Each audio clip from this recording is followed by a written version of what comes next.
Romanos capítulo 8, versículo 18. Diz assim a palavra de Deus: Considero que os nossos sofrimentos atuais não podem ser comparados com a glória que em nós será revelada.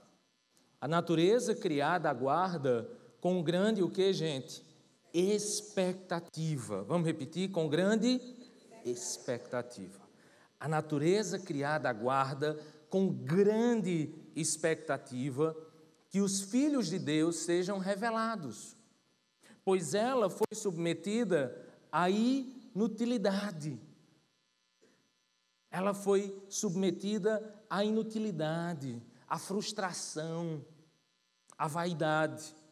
Não pela sua própria escolha, mas por causa da vontade daquele que a sujeitou, o próprio Deus. Na esperança de que a própria natureza criada será libertada da escravidão, da decadência em que se encontra, recebendo a gloriosa liberdade dos filhos de Deus. Sabemos que toda a natureza criada geme até agora, como em dores de parto. E não só isso, mas nós mesmos, que temos os primeiros frutos do Espírito, gememos interiormente, esperando ansiosamente nossa adoção como filhos, a redenção do nosso corpo. Pois nessa esperança fomos salvos. Mas esperança que se vê não é esperança. Quem espera por aquilo que está vendo? Mas se esperamos o que ainda não vemos, aguardamos, vamos todos dizer juntos, pacientemente. Aguardamos pacientemente. Da mesma forma, o Espírito nos ajuda em nossa fraqueza, pois não sabemos como orar, mas o próprio Espírito intercede por nós com gemidos inexprimíveis. E aquele que sonda os corações conhece a intenção do Espírito, porque o Espírito intercede pelos santos, de acordo com a vontade de Deus. Vamos orar? Senhor Jesus, louvado seja teu nome, ó Deus. Obrigado por estar aqui diante da tua palavra, podendo, ó Deus, ouvir a tua voz, podendo ouvir o que tu tens para nós. Me sustenta, ó Deus, nessa noite, sustenta a tua igreja, nos dá, ó Deus, reverência, nos dá atenção, que o teu Espírito, ó Deus, como diz o próprio Romanos 8, possa testificar ao nosso espírito que nós somos teus filhos e que tu és o nosso Pai. Abençoa, Deus, e nos faz ouvir a tua voz, e é assim que nós te oramos e agradecemos em nome de Jesus. Amém. Gente, esse texto de Romanos 8 é um texto, com certeza, já lido por muitos de nós, e é um texto muito conhecido. Eu sempre pensei isso, e eu tenho um carinho muito grande por esse capítulo. Eu sempre pensei que se eu vivesse em situação de igreja perseguida, como é muito comum em vários lugares do mundo, em que os irmãos eles não podem ter a Bíblia em suas mãos. Então, eles rasgam as folhas e distribuem para toda a igreja.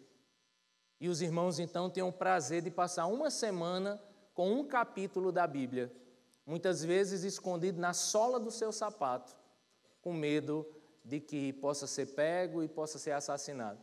Se eu tivesse nessa situação, com certeza, um capítulo que eu abraçaria seria a possibilidade de meditar em Romanos 8. Porque Romanos 8 nos traz verdades incríveis. Nós começamos lendo no versículo 18, quando ele diz que os nossos sofrimentos atuais, eles não podem ser comparados com a glória que em nós será revelada. Então você já entende que existe aqui um início de parágrafo, onde Paulo vai entrar no problema do sofrimento. O problema do sofrimento vivido por Paulo aqui, ele tem um contexto. Em Romanos 7, Paulo vai dizer, miserável homem que sou. Por que Paulo vai usar uma expressão tão forte? Ele usa essa expressão no versículo 24, quando ele diz, talaiporos, ele diz, miserável, que significa, olha que expressão forte, desgraçado eu sou. Por que Paulo vai dizer isso? Paulo vai dizer isso porque em Romanos 7, ele vive o dilema de ter o Espírito Santo, mas esse Espírito Santo habitando em um corpo onde a carne também ainda impera. E ele vai dizer em Romanos 7 que o bem que eu quero fazer eu não faço, o mal que eu não quero fazer, isso sim eu faço, desgraçado que eu sou. Meu Deus, eu sou um homem que não mereço a graça. Aí você vai dizer, nossa, Tiago, que mensagem forte de Paulo. Só que em Romanos 8:1, ele começa dizendo, todavia, nenhuma condenação há para aqueles que estão em Cristo Jesus. E ele começa a fazer o capítulo onde o grande centro desse capítulo é o Espírito Santo de Deus. Então, entenda uma coisa, Romanos 8 é um capítulo sobre o Espírito Santo de Deus nos ajudando e intervindo em nossas vidas e intervindo não apenas no sofrimento do pecado, mas em todos os sofrimentos da nossa vida. Se nós formos ler Romanos 8 até esse texto, Paulo vai dizer que aquele que vive com a mente voltada para a carne não tem como agradar a Deus, mas aquele que tem a mente voltada para o Espírito, esses agradam a Deus. Aqueles que têm a mente voltada para a carne, a consequência disso é a morte, mas aqueles que têm a mente voltada para o Espírito, a consequência disso é vida e paz. O Espírito Santo nos traz vida e paz. Não só isso, Paulo vai dizer ainda em Romanos 8 que o Espírito Santo é o que nos guia. Não apenas nos guia de forma amorosa, mas não, ele não apenas nos guia, ele habita em nós. O Espírito Santo não apenas habita em nós. A Bíblia diz que o Espírito de Deus testifica ao nosso espírito que nós somos filhos, e é por isso, porque o Espírito Santo fala aos nossos ouvidos e diz, você é filho, que nós podemos olhar para Deus e dizer, Abba Pai. E nós podemos dizer Abba Pai, nós podemos dizer Paizinho, porque o Espírito Santo está conosco, testificando isso. Eu quero lhe colocar nesse contexto de Paulo. O contexto de Paulo é o contexto de se ver muitas vezes aprisionado a pecados, aprisionado a espinhos, aprisionado a coisas que não agradam a Deus. E muitas vezes eu ou você vivemos isso, e quantas vezes vivemos isso? E podemos ter a possibilidade de o Espírito Santo olhar para nós, falar no nosso ouvido, quando nós dizemos, Senhor, eu sou um desgraçado, eu sou um miserável. O Espírito Santo que nos guia, que nos acompanha, que nos orienta, que habita em nós, o Espírito Santo testifica, falando aos nossos corações, você é filho. Você é filho. Nenhuma condenação há para aqueles que estão em Cristo Jesus. E aqueles que estão em Cristo Jesus são herdeiros do Pai e co-herdeiros com Cristo, se assim participamos de seus sofrimentos, diz versículo 17. Então, o versículo 17 é o versículo em que Paulo, começou em Romanos 7 falando do sofrimento, começou Romanos 8 falando do Espírito, e agora ele nos diz uma coisa, não há como se comparar os sofrimentos que vivemos nos dias atuais com a glória que está por vir. O texto, ele vai falar sobre a questão do sofrimento, e é sobre isso que eu queria falar com vocês hoje. Eu queria tentar entender o que Paulo quis explicar aqui hoje. Paulo vai falar do sofrimento, gente, eu preciso muito que você entenda que quando Paulo vai falar sobre sofrimento, ele explica a raiz de todo o mal. E isso precisa estar em nossa mente como uma verdade. A raiz de todo o mal se chama pecado. A raiz de todo o mal tem uma história. Ele começou em um fato histórico, e esse fato histórico é a queda. É Gênesis 3. Em Gênesis 3, toda a natureza foi subjugada ao pecado. Não foi apenas Adão e Eva que sofreram com as consequências do pecado. A própria natureza sofre consequências do pecado de Adão e Eva. E é por isso que nós lemos no versículo 19 em diante, que a própria natureza geme como em dores de parto, porque ele espera a revelação dos filhos de Deus, porque um dia a natureza será restaurada, a terra será restaurada. Se hoje nós vivemos tsunamis, furacões, doenças, morte, tudo isso, gente, é consequência do pecado. Paulo personifica a natureza. É lógico que as árvores não choram. Paulo apenas personifica a natureza, mas ele diz uma realidade. A natureza que nós conhecemos não é a glória que está para nós revelada nos últimos dias. A natureza que nós conhecemos é uma criação de Deus perfeita, mas ainda manchada pelo pecado, e por ser manchada pelo pecado, nela contém sofrimento e dores. Agora me diga uma coisa, se a própria natureza geme e sofre como consequência do pecado, como é que nós poderíamos não sofrer também? A raiz de todo o nosso sofrimento, qualquer que seja, é o pecado. E é algo que tem um fim, amém? Existe um fim para o sofrimento. O fim do sofrimento é quando o nosso corpo for ressuscitado, sem doença, sem pecado, sem medo, sem angústias. Nos últimos dias, que serão os primeiros da eternidade, todo sofrimento terá um fim. Não apenas para nós, mas também para a criação de Deus que será restaurada. Eu preciso lhe dizer uma coisa que não é muito boa de se ouvir, mas todos nós sofremos. Eu não preciso nem ser retórico aqui e perguntar quem está sofrendo, ou perguntar quem já sofreu.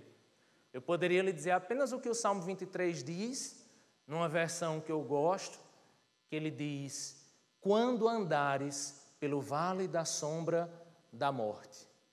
Não é ainda que eu ande, porque nós andaremos, todos nós andaremos, e todos nós sofreremos. Mas existe uma diferença. Nós, nesse mundo, sofremos. Nós que temos ao Senhor, sofremos, sofreremos, mas o mundo também sofre. As pessoas que não têm ao Senhor também sofrem. E qual é a diferença, então, Tiago, do cristão que sofre diante de Deus para a pessoa que não tem a Jesus e sofre? A diferença é o que nós vemos a partir do versículo 23. E não só isso, mas nós mesmos, que temos os primeiros frutos do Espírito, gememos interiormente, esperando ansiosamente o quê? Nossa adoção como filhos, a redenção do nosso corpo, a restauração, a reconstrução, a restauração plena do nosso corpo. É isso que nós esperamos. Versículo 24. Pois nessa esperança fomos salvos. Nós fomos salvos, gente, nessa esperança. A esperança de que Jesus pagou pelos meus pecados, nenhuma condenação há para os que estão em Cristo Jesus. Nós então estamos escondidos em Cristo e quando Deus olha para nós, olha para Jesus, e é por isso que não existe condenação para nós, e é por isso que um dia, assim como Jesus ressuscitou, nós ressuscitaremos. Essa é a nossa esperança. Se você está aqui esperando outra coisa de Deus, Deus pode nos dar porque Ele é misericordioso, Ele é gracioso. Mas a promessa e a esperança verdadeira que aguardamos é a restauração plena do nosso corpo, da nossa alma e do nosso espírito. Isso é o que esperamos. E ele diz: quem espera por aquilo que está vendo? Mas se esperamos, esperamos o que ainda não vemos, porque aguardamos pacientemente. Eu poderia fazer uma pergunta bem retórica aqui, que é quem está sofrendo. Mas eu não vou fazer, eu vou fazer outra. Eu vou fazer a pergunta de quem está esperando algo em Deus. Essa pergunta também é retórica, porque todos nós esperamos algo de Deus, não é verdade? Você está aqui, talvez você esteja esperando algo de Deus. Pode estar esperando muitas coisas. Mas eu quero lhe dar hoje 2 requisitos, que mostram se você está realmente esperando no Senhor. Tem gente que acha que está esperando no Senhor, mas não está. Eu vou lhe dar 2 requisitos bíblicos que dizem se você está esperando no Senhor. Então anote aí, poste no Instagram, me marque. Não roube a frase, tá? Vou lhe dizer. Primeira coisa, se você está esperando. Quem espera, como diz o texto, tem expectativas. Porque nós esperamos e nós temos altas expectativas no Senhor. Eu gosto dessa expressão expectativas, porque o significado dela, melhor traduzido, seria na ponta dos pés. Sabe menino quando espera o pai chegar e precisa ver em cima do portão ou na janela se o pai está chegando e ele fica na ponta dos pés porque ele acredita que está tão perto, mas está tão perto, que se ele levantar um pouquinho a vista, ele vai ver. Isso é expectativa. Quem tem expectativa não está vendo. Mas você acredita que se levantar um pouquinho, você acredita que já vai ver. Isso é expectativa. Agora, não é apenas expectativa, é paciência. Porque aqueles que esperam pacientemente. Pacientemente, é paciência. Deixa eu tentar lhe dar um exemplo para tentar contextualizar melhor. Minha irmã é médica em PSF de interior. E ela me disse, eu não sei se isso é verdade em vários lugares. Quem é médico aqui talvez tenha, ou tenha outra profissão de saúde que trabalha em UPA, em PSF, né?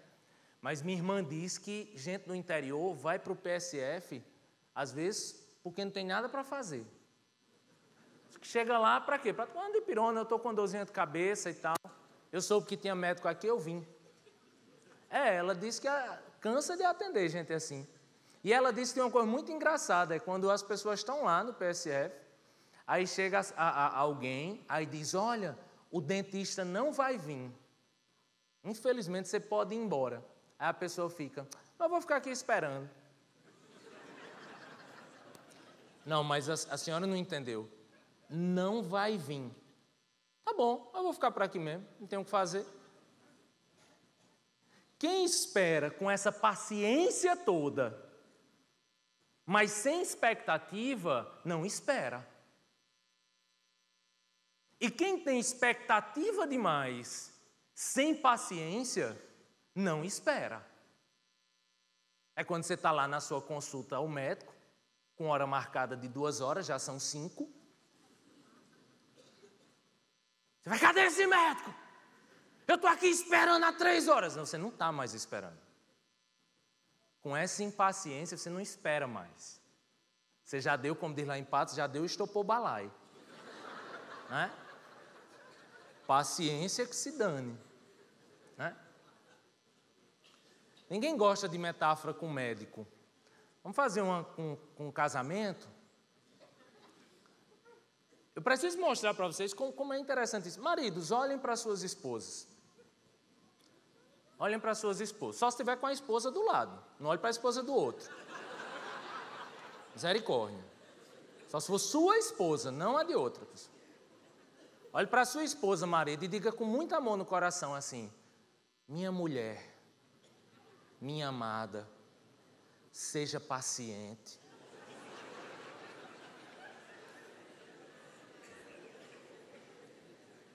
Eu não sei porque vocês estão rindo. Mulher não me espera lavar a louça, ela vai lavar. Né? Por quê? Porque perdeu a paciência. Agora, mulheres, vocês que estão felizes com o que ouviram, olha para o teu marido e diz assim, acabe, amorzinho, com suas expectativas para hoje à noite. Entendeu como paciência e expectativa são coisas que parecem completamente opostas? Não é? Parece que quem tem paciência demais perdeu a expectativa. E parece que quem tem expectativa demais perdeu a paciência. Mas esperar no Senhor é conseguir encontrar o meio termo entre isso. Vamos dar o exemplo final. Quem está solteiro, quem está no caritó, levanta a mão.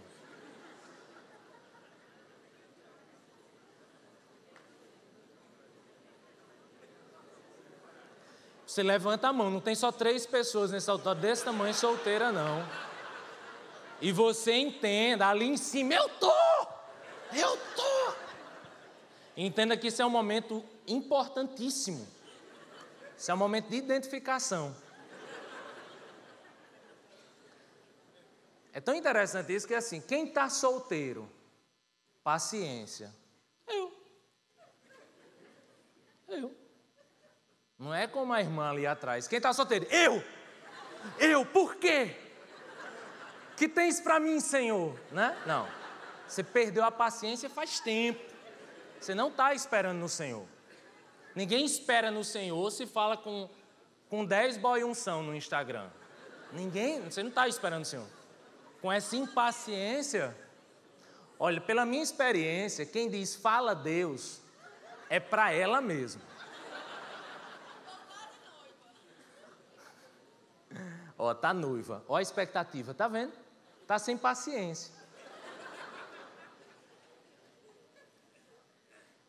Quem tá solteiro, paciência.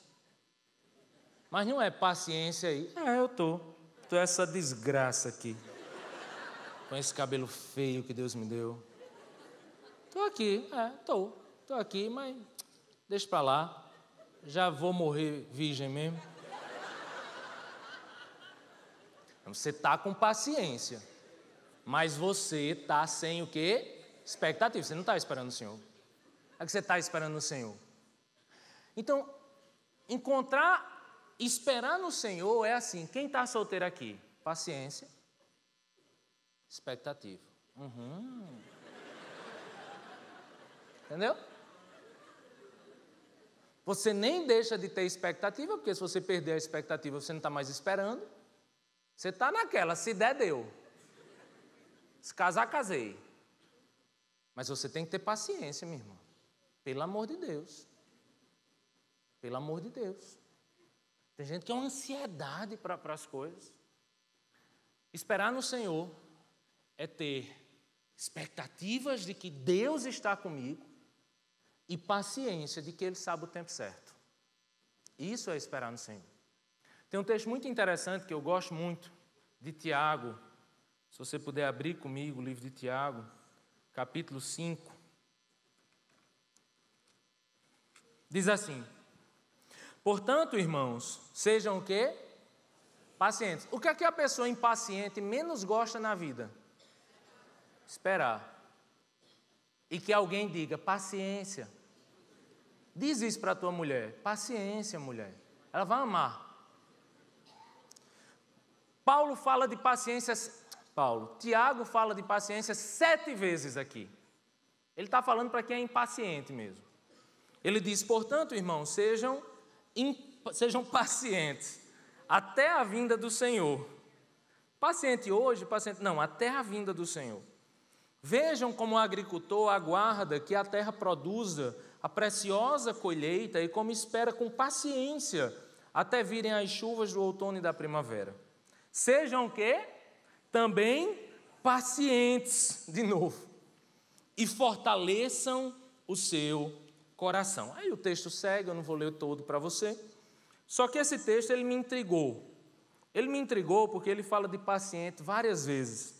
Só que ele diz no versículo 7 assim, portanto, irmãos, sejam pacientes. Aí no versículo 8 ele diz, sejam também pacientes. Não tem lógica.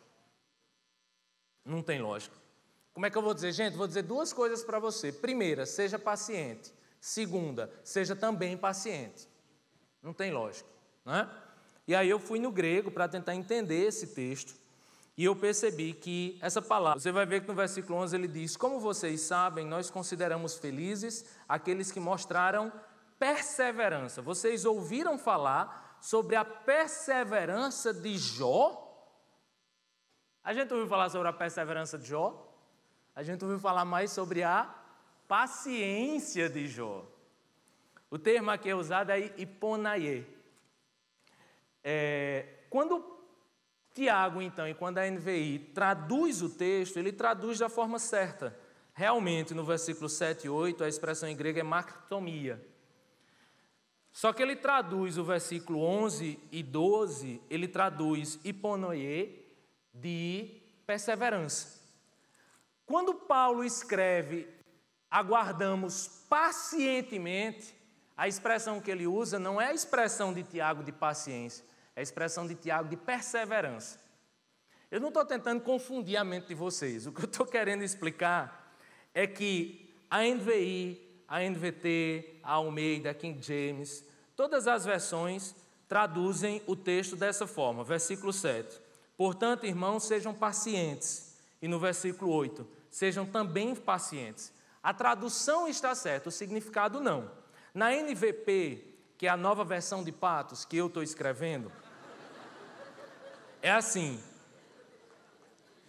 Essas expressões são usadas de forma indistinta, por isso, o significado do texto não é seja paciente e também seja paciente, mas é assim, versículo 7, Tiago diz, sejam pacientes, e no versículo 8 ele diz, também cessam o seu coração. Olha que conselho lindo para nós, seja paciente, quem tem paciência precisa perseverar, porque quem tem paciência hoje tem que ter paciência amanhã, mas quem persevera precisa cuidar do seu coração. Há 6 meses, mais ou menos, eu trabalhei a semana inteira, como sempre, segunda a sexta. Dei aula no MBA sábado de manhã e sábado de tarde, preguei sábado à noite e preguei 3 cultos no domingo. E exatamente num domingo como esse, de 7 horas da noite, eu tive uma crise no meio da pregação, crise de ansiedade. E desde então eu estou sem pregar. Hoje é a primeira vez que eu prego depois desse período de descanso. Amém.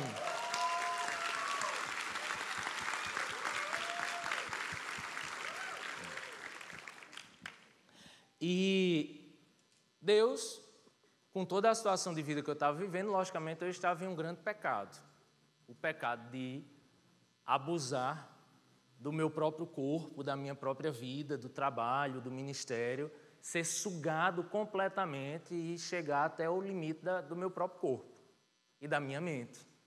Então, realmente, Deus pediu para eu descansar, mas isso me angustiou muito, porque eu ficava querendo pregar, né? E eu ficava lá ansioso. Não, Deus, estou esperando no Senhor. Até que Deus me deu um sonho. E à noite, eu dormindo, Deus me deu um sonho, lógico, né, estava dormindo. Deus me deu um sonho em que eu estava pregando, eu estava aqui do jeito que eu estou agora, pregando, cheio de móveis ao meu lado, móveis da minha casa, fogão, geladeira, mesa, tudo aqui. E eu pregando, ninguém notava que o palco estava cheio de coisa lá de casa, mas eu notava e me angustiava. E eu ficava, menino, esse fogão no meio aqui, eu não consigo nem pregar direito. Até que teve um momento que eu pregava com o iPad descarregou, e eu fiz, gente, eu estou sem Bíblia aqui, vim pregar só com o iPad. Olha que vergonha, só em sonho mesmo, né? Alguém me empresta uma Bíblia? E eu descia daqui do palco e ia pegar uma Bíblia aí no meio do auditório. Quando eu pegava a Bíblia que ia voltar para pregar, eu senti uma sensação de paz. E Deus dizia assim, meu filho, vá descansar, senta aqui um pouquinho. Senta aqui. Não, Deus, tem que terminar a pregação, depois tu volta. Não sei se vocês sabem, né, mas minha esposa está grávida, vai ter filho já já, Goku. Espero que ninguém faça bullying com ele, ninguém ria quando ele chegar aqui na hora da consagração. E, tô brincando, é Davi. Apesar de que eu disse à minha esposa que Goku é bem mais forte, mas ela quis Davi. Então, Davi está chegando e eu estou me mudando, né? Eu morava num apartamento de 2 quartos, precisei ir para um apartamento de 3 quartos, e eu estava vivendo uma situação de mudança de casa, que é uma situação muito cansativa, né? Então, ter sonhado com meus móveis aqui, era como se fosse assim, ninguém está notando a quantidade de mudança que eu precisava viver, mas aquilo estava de alguma forma me incomodando, e eu precisava longanimidade. Sabe o que é aquele fruto do espírito de longanimidade? Uma pessoa longânima, uma pessoa paciente. Normalmente, essas pessoas, elas falam assim. E você que é impaciente, quase morre do coração. Como eu. Quando eu falo com alguém assim, no meu coração eu clamo, resume.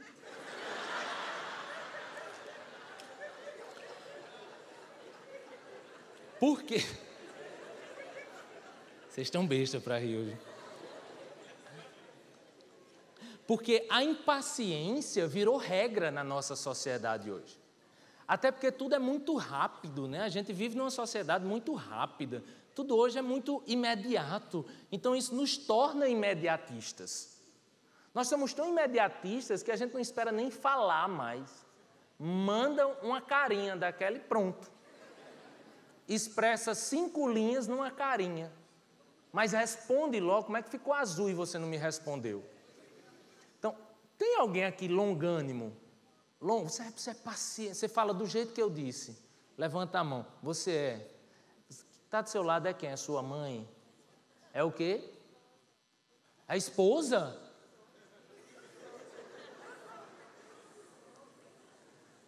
Sua esposa.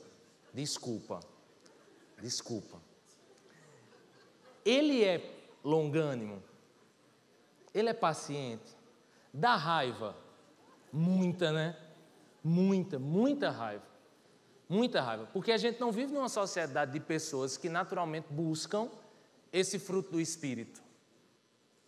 Olhe para mim, ela já me perdoou e vocês não me perdoaram. Senhor, o que é que eu estou fazendo aqui? Rio do pastor. Todo mundo tem direito à heresia, uma por dia, essa foi a de hoje, tá? Então deixa eu voltar, eu até me perdi depois dessa vergonha. Paciência, então, tem a ver com longanimidade.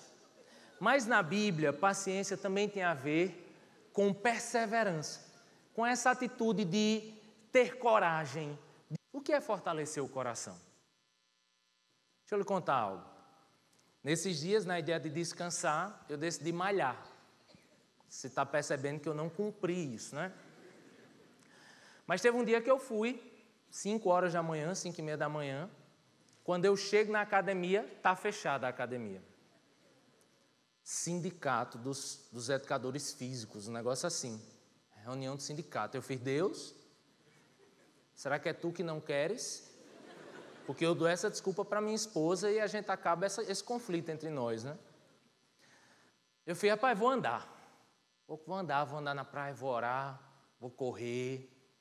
Aí eu saí daqui, do começo de Manaíra, na orla, passei por Tambaú, parei em Cabo Branco. Eu estou dizendo os bairros para quem não conhece ou quem é de fora entender o quanto eu andei. Eu andei numa fé, gente, orando, louvando, sabe coisa linda?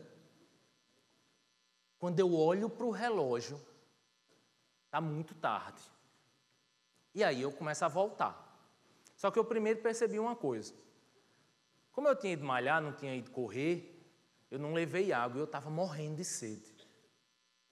Segunda coisa, eu já estava morto de cansado. E eu não me toquei, que era para eu ter voltado na metade do caminho. Terceira coisa, começou a chover muito. Mas muito, gente, é muito. É chuva que lá em Patos eu corria para debaixo das bicas. Só que agora, né? Você lá com a roupa, com tênis e tal. Rapaz, era uma chuva incrível. E quem usa óculos e toma banho de chuva sabe que é pior ainda. O óculos embaça, fica todo cheio de água. Aí você tira o óculos, não vê nada. Aí fica entre não ver nada com óculos ou não ver nada sem óculos. É uma situação horrível. Aí eu não identifico ninguém sem óculos. Aí eu fico naquela situação do povo passar por mim, ou eu falo agora com todo mundo, porque não estou reconhecendo ninguém, ou eu baixo a cabeça e não falo com ninguém. Então, aquele dilema, né? Rapaz, o que eu tive de espiritualidade na ida, eu tive de murmuração na volta. Eram 2 pessoas assim. Foi um Tiago, voltou outro. Eu voltei murmurando de tudo. Gente, era uma chuva tão grande. E outra, eu tinha que correr, eu estava cansado. Eu estava com sede, a ponto de correr de boca aberta, vendo se caía alguma... E eu já estava plenamente molhado. Eu não estava molhado, eu estava batizado. E batizado feito batista, imerso. Rapaz, já doía, coisa que eu nem sabia que doía. Estava molhado tudo que você pensar, meia, cueca, tudo. Eu fui numa murmuração. Meu Deus, calor não, né? Sede, cansaço. e está tarde, eu não posso nem pegar um ônibus porque eu estava sem carteira, deixei no carro. Lá de longe, vem uma pessoa numa bicicleta velha, todo de roupa social. Todo de roupa social. Quando ele vai chegando perto, eu percebo que é a farda de trabalho dele, de bicicleta, 6 horas da manhã, louvando. Faz chover, faz chover, abre as comportas do céu. Rapaz alto, assim, ó, de boa, fazendo zigue-zague na rua que não tinha ninguém. E isso eu, murmurando, todo mundo nas paradas de ônibus pararam, eu não podia parar, porque eu tinha que voltar rápido, porque minha esposa ia para o trabalho, eu também. Eu não tinha nem o direito de descansar, nem o direito de me... Tive que correr na chuva. Quando esse cara passa cantando Faz Chover, primeiro que eu identifiquei o culpado, né? É uma brincadeira. Mas quando ele passa, gente, eu olho para ele... Irmãozinho, eu estava indo para o trabalho, gente, de farda. Eu não sei nem se ele tinha outra farda. De bicicleta, 6 horas da manhã, todo molhado. Olha a minha situação. Eu estava molhado, mas eu estava indo ao encontro do meu carro. Para chegar em casa, tomar banho e começar a trabalhar 8 horas da noite. Eu tinha a possibilidade ainda de tomar um banho, de botar minha farda, de chegar limpo no trabalho. Ele não. Mas quem louvava ao Senhor? Ele. E aquilo, gente, me contagiou de uma forma. E quando ele passou por mim, não deu 10 segundos, eu comecei com ele também. E faz chover. Aí eu virei o doido.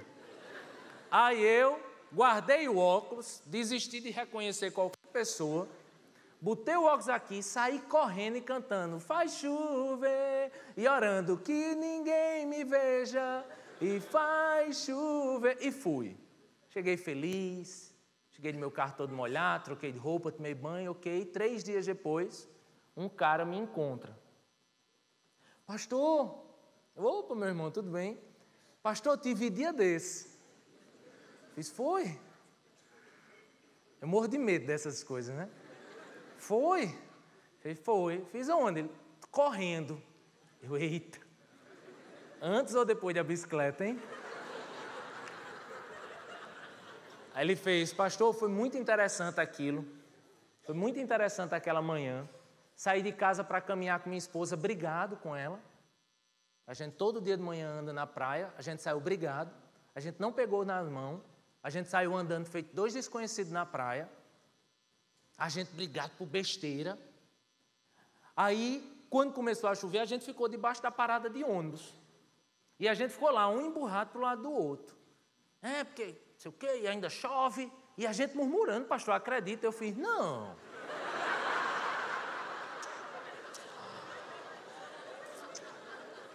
Foi. Por causa daquela chuvinha? Foi, pastor. A gente murmurando, a gente já estava com raiva. E tal. Aí, pastor, você não vai acreditar. A gente lá sequinho, debaixo da parada de ônibus, esperando. Passa o senhor todo molhado, louvando ao Senhor. Que na hora a gente olhou assim, eu olhei para minha esposa e disse, amor, olha só, a gente está aqui seco.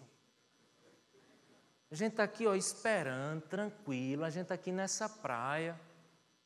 O nosso pastor aqui, ó, passou todo molhado louvando ao Senhor e a gente está aqui brigando. Me dê a mão, me dê. Pegou na mão. Sabe o que é interessante, gente? É porque a vida é assim. O cristianismo é assim. Quando eu tenho paciência e eu persevero, e outra pessoa me vê perseverando, a minha perseverança fortalece o coração dela. Aí quando o coração dela está forte, ela consegue perseverar. E aí quando ela persevera, fortalece o coração de outra pessoa.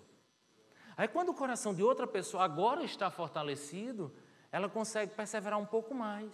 E aí quando alguém olha a perseverança dela, seu coração também é fortalecido. Sabe como é que nós podemos esperar no Senhor? Juntos. Juntos. Tendo expectativa na ponta dos pés, mas tendo paciência no Senhor e perseverando, mesmo quando o nosso coração se enfraquecer. Porque quando o nosso coração se enfraquecer, Deus vai colocar alguém do nosso lado e Ele vai nos inspirar a fortalecer o nosso coração para que a gente possa continuar. Foi aquele irmão que fortaleceu o meu coração. E o sofrimento faz isso conosco. O sofrimento, ele às vezes vai enfraquecendo o nosso coração, mas a gente persevera e nosso coração se enche de novo. Vamos encerrar?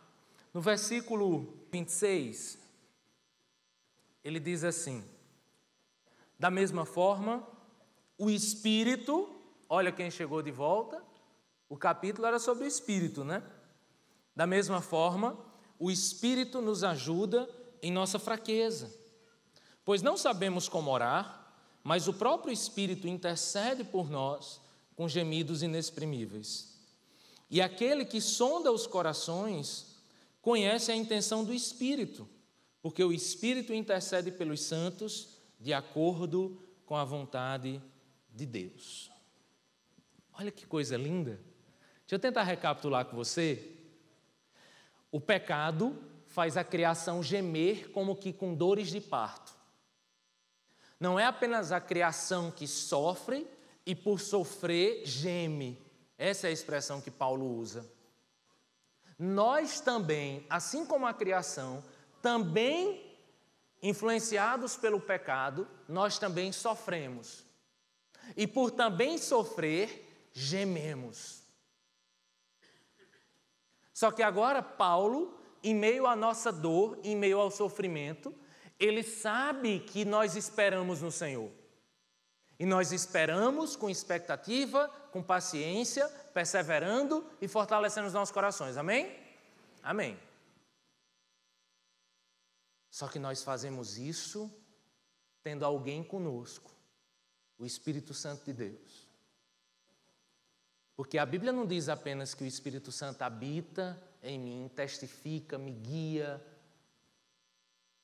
A Bíblia também diz que o Espírito Santo geme. Geme com gemidos inexprimíveis.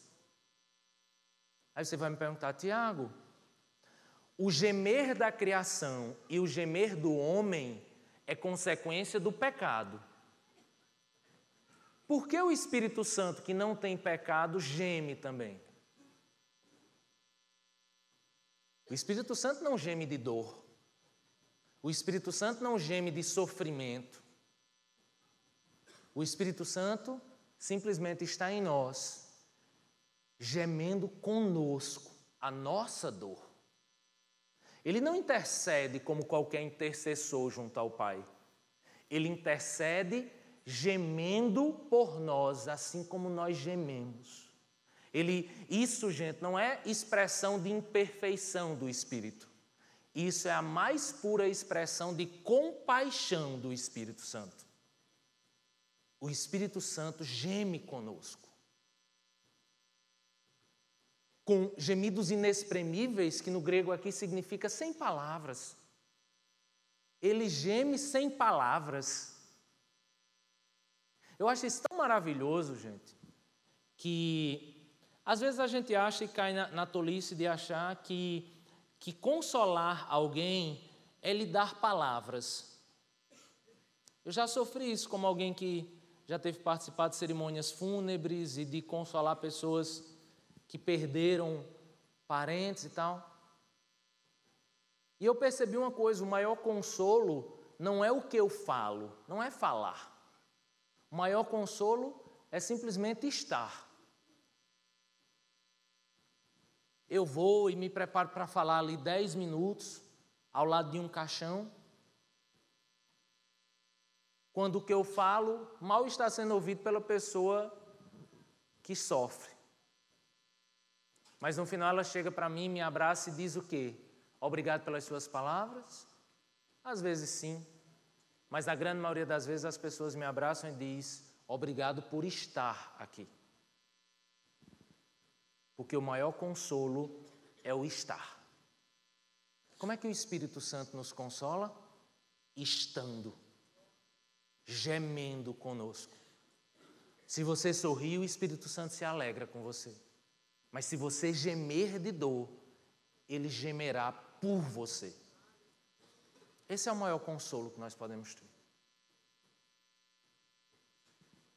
Essa é a oração que nós podemos fazer. A oração do que sofre é a oração daquele que sofre com o Espírito Santo ao seu lado. Oração é uma coisa muito perigosa. E eu comecei aqui, na metade mais ou menos da pregação, eu lhe disse que eu tive uma crise, né, que eu passei 6 meses sem pregar e tal, mas eu não lhe disse como tudo começou. E eu quero lhe dizer agora como essa história começou. Eu assisti um filme chamado Quarto de Guerra. E esse filme mexeu muito comigo. É um filme que fala sobre o poder da oração e tal. E nesse filme, a pessoa que ora incentiva outra a dedicar um espaço da sua casa para ser um quarto de guerra, onde nós lutamos nossas lutas, onde nós vencemos nossas dores. E quando eu acabei de assistir o Quarto de Guerra, eu olhei para o meu apartamento gigante de 50 metros quadrados, olhei para minha esposa e disse: amor, eu quero um quarto de guerra. Ela fez: sim, e a gente dorme onde? Eu disse: eu vou fazer no banheiro. Ela fez: amor, a gente vai ter outro filho, a gente vai precisar do banheiro. Você não tem como ter um quarto de guerra. Eu falei: tá bom, então eu vou ter minha sala de guerra. E foi numa manhã de 5 horas da manhã, eu no meu sofá de guerra, sozinho, eu fiz uma oração que eu lembro até hoje. Eu fiz assim: Senhor, o sol estava nascendo. Eu disse: Senhor, me usa mais. Me usa. De alguma forma ali, aos pés de Jesus, eu me senti inquietado. Como Bill Hybels diz, eu senti um descontentamento santo ali, comigo. Fiz: Senhor, me trata, cuida de mim, me faz um pregador melhor.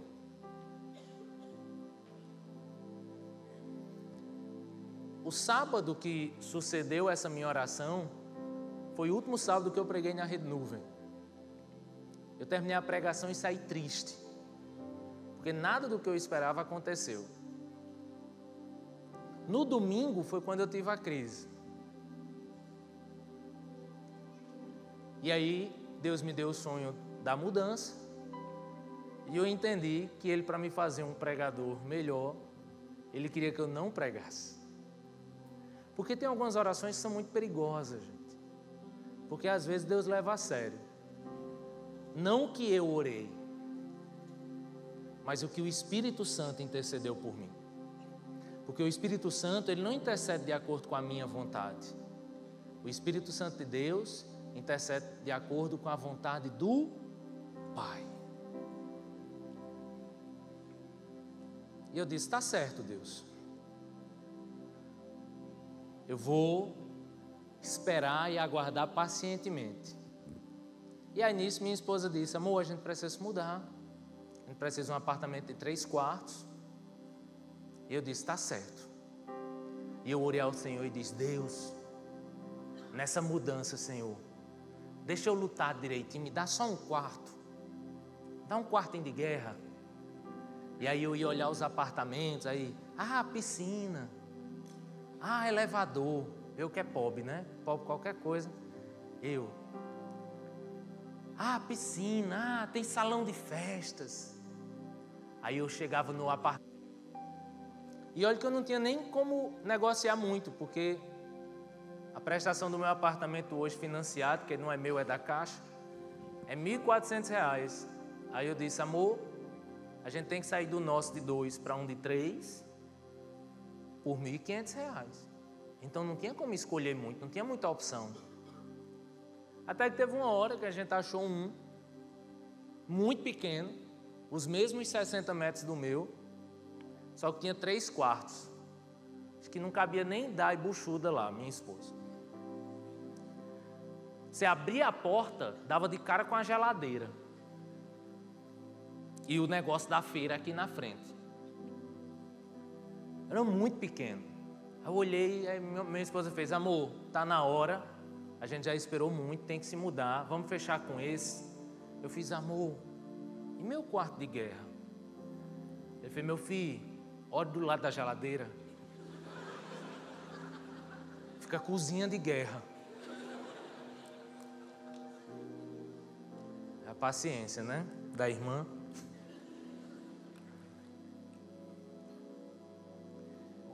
Eu disse: amor, vamos fechar.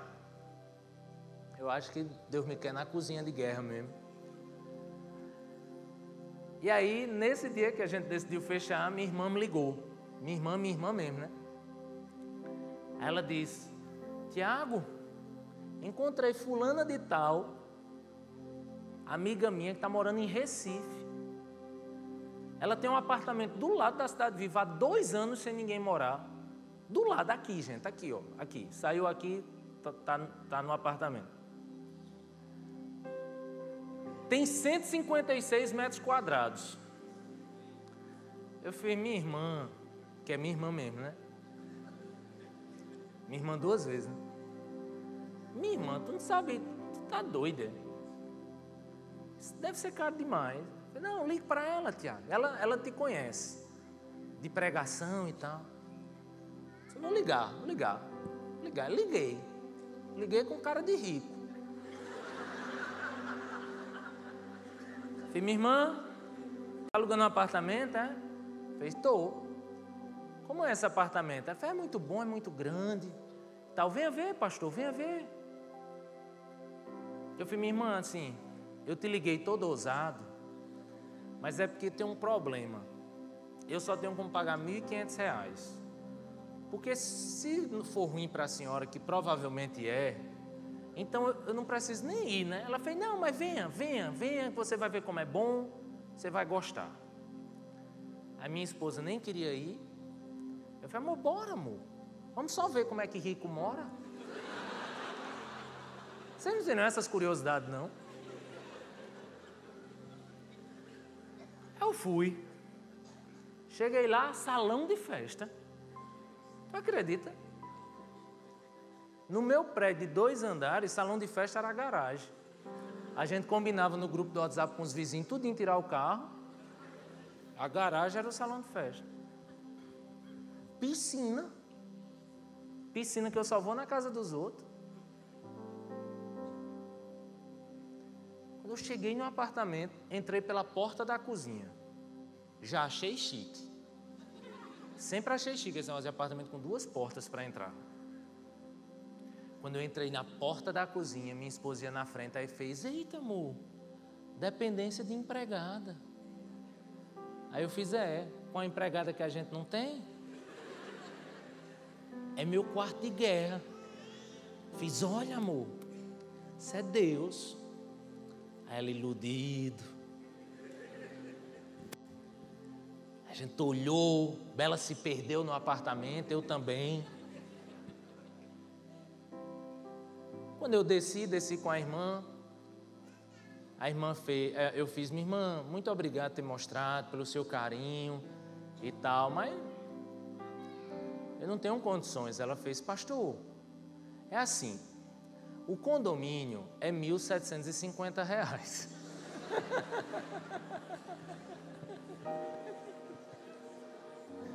Chega, o teclado parou aí, não?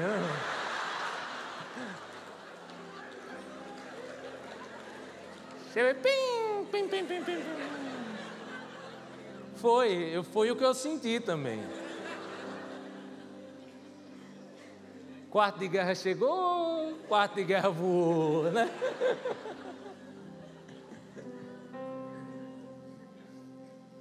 Minha irmã, obrigado, mas eu não tenho como pagar, nem esse condomínio. Se a irmã me alugar, vai ficar devendo condomínio. Como eu disse, eu só posso pagar R$1.500. Ela falou: pastor, deixa eu dizer uma coisa. Deus está me incomodando muito aqui. O senhor vai dizer que eu sou louca. Eu já conversei com meu marido, Deus tocou meu marido também. Deus está me dando paz para lhe alugar assim mesmo, por R$1.500. Eu falei, minha irmã, isso é Deus mesmo? Ou você não está entendendo? Ela fez, não, pastor, fique. Você vai cuidar, você vai ter filho. De alguma forma eu sinto que isso vai ser bom para você. E tem sido. Eu moro em várias noites em um quartinho de guerra de 6 metros quadrados. O resto Deus quis dar. Mas a minha oração era por aqueles 6 metros quadrados. Porque se for para lutar, e se for para ter o coração fortalecido, o Senhor nos fortalece e nos faz perseverar cada vez mais. Sabe o que é interessante? É que a Bíblia diz que nós gememos. E nós gememos com dores de parto. E isso é uma grande verdade. Só que verdade maior é que após o parto vem a vida. Após as dores vem a alegria. Porque um filho vai nascer.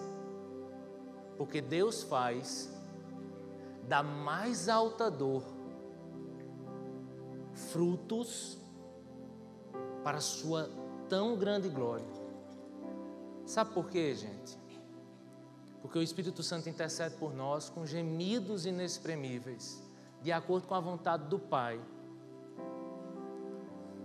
Porque o versículo que eu não li para você responde tudo isso que eu tenho falado. Porque no versículo 28 diz que Deus age em todas as coisas para o bem daqueles que o amam. Porque tudo tem um sentido. Porque para cada dor existem frutos, e existem filhos, e existe vida sendo criada. Deus não me restaurou por inteiro. Ainda é extremamente difícil para mim estar aqui. E eu perguntei a Deus, Deus, por quê? E Deus disse, meu filho, um dia a restauração será plena. Isso eu sei. E nessa esperança eu me agarro até o fim da minha vida, que será o começo. Haverá um dia em que a ansiedade, medo não mais existirá. Mas eu disse, Deus, por que não restaura por inteiro agora? E Ele diz, porque é nas suas fraquezas que o meu poder se manifesta. As não restaurações da minha vida podem gerar restaurações na sua. As suas orações podem não ser ouvidas, podem não ser atendidas, melhor dizendo, mas com certeza elas foram ouvidas pelo Espírito Santo que intercedeu por você, mas não de acordo com a minha e a sua vontade, de acordo com a vontade do Pai. E é assim que eu concluo, porque todas as coisas cooperam para o bem daqueles que amam a Deus. O Senhor nos abençoe, amém?